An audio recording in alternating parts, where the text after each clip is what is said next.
میرے عزیزوں، ایمان اور اسلام جب تک ہم پیچھے نہیں پلٹ جاتے تب تک ہمیں وہ عزت و وقار کبھی نہیں ملتی جو آج لوگ یہ سوچ رہے ہیں آگے دوڑو آگے دوڑو، بہت آگے دوڑو۔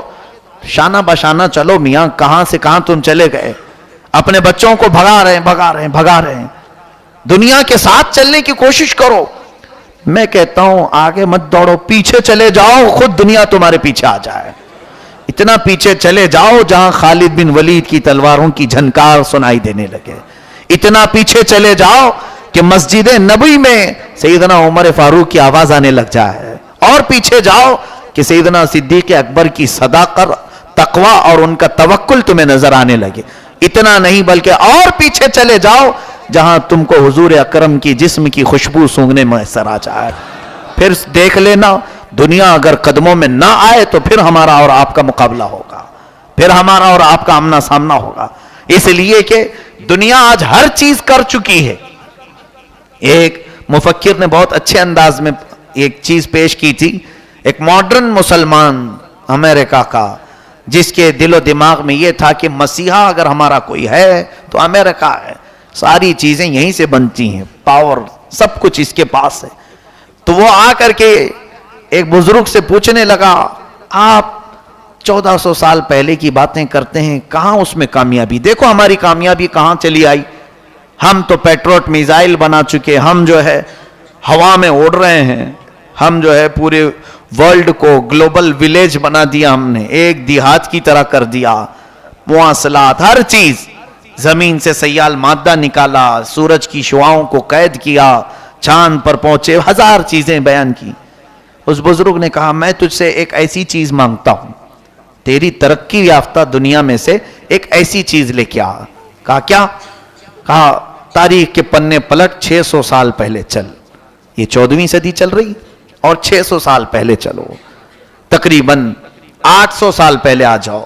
800 سال پہلے دکھایا انہوں نے تاریخ میں، ایک نوجوان مسجد نبوی میں آیا ہے، ایک بزرگ کے سامنے، بزرگ گدڑی پہنے ہوئے بیٹھے ہیں، نوجوان آیا۔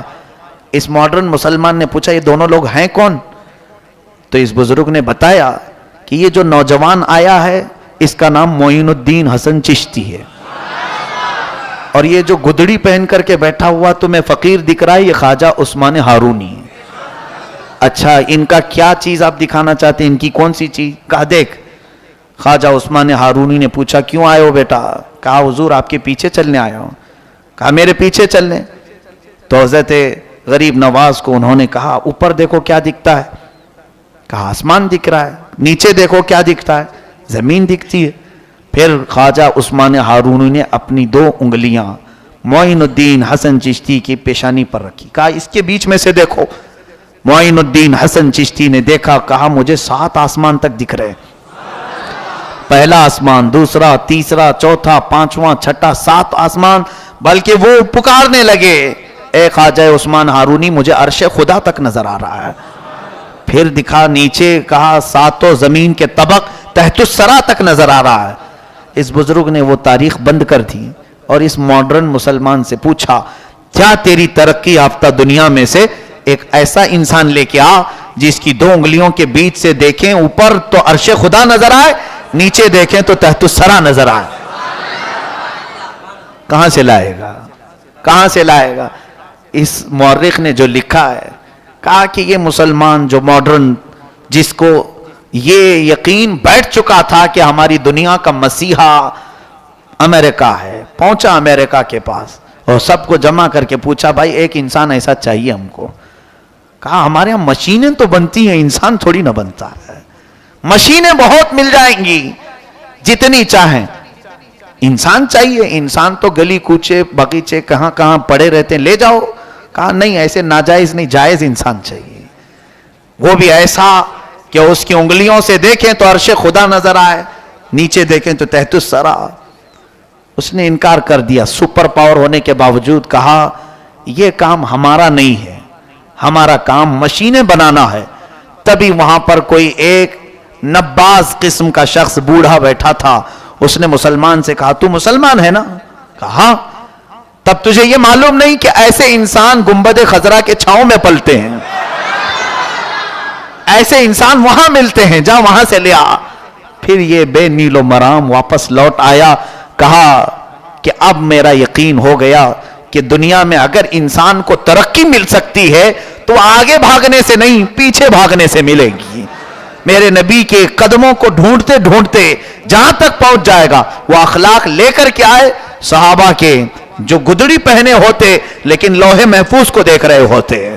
ان کے پاس یہ پاور تھا کہ مدینہ طیبہ میں خطبہ دے رہے عمر ابن خطاب، آج تو فون ہیں، ٹیلی فون ہیں، ساری چیزیں ہو کر کے بھی تم وہ کام نہیں کر سکو گے جو رسول اللہ کا ایک غلام کر دیا۔ مدینہ طیبہ میں خطبہ دے رہے ہیں، نہاوند میں جنگ ہو رہی ہے، ملک شام کا علاقہ ہے نہاوند، کتنے ہزار کلومیٹر کا فاصلہ ہے۔ حضرت ساریہ